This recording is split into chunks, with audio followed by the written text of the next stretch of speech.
Wala po na tayo.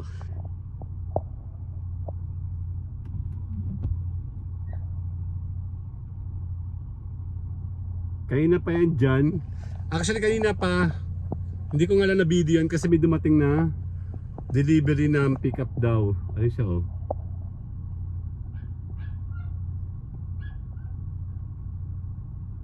Ano, tatago pa sa bush. Hindi ko kita hoy, Olaf. Ayun na.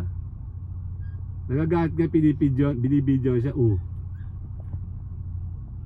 Tapos nang tumae. Ang pet. Tama, nababasa na yun oh. Yung pusa pag nababasa na, natakbo na. Tapos pinusan namin, nagulat niyan. Olaf! Olaf! Oh! Punta yun. Kasi dami ng car natin. Tagal! Nakausap namin.